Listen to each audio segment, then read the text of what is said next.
ایک دفعہ اللہ سے کہہ دے کہ اے اللہ مجھ سے جو جرم ہوا، اگر کسی نے زنا کیا ہے ایک دفعہ کہہ دے اے اللہ آئندہ نہیں کروں گا. اگر کسی نے شراب پی ہے ایک دفعہ کہہ دے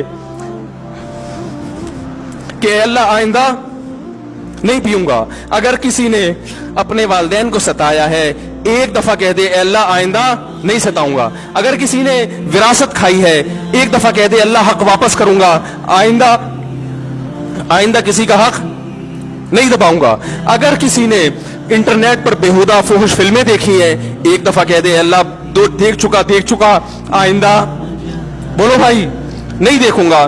اللہ فرماتے ہیں اس کے کہنے میں تاخیر ہو سکتی ہے.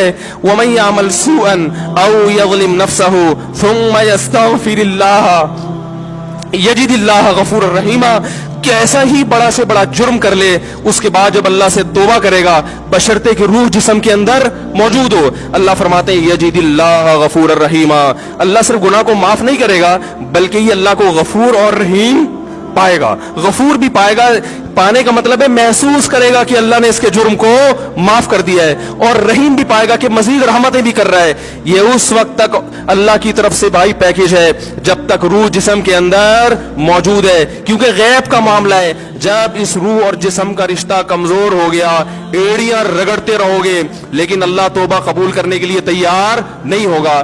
اللہ سے دعا ہے کہ اللہ ہمیں اس وقت کے آنے سے پہلے سدھرنے کی توفیق عطا فرمائے، اور اس بے حیائی کا جو طوفان ہمارے معاشرے میں پھیلا ہوا ہے اللہ اس بے حیائی کے طوفان سے ہمیں بھی اور اپنے اہل و عیال اور اپنی اولادوں کو بھی بچنے کی توفیق عطا فرمائے.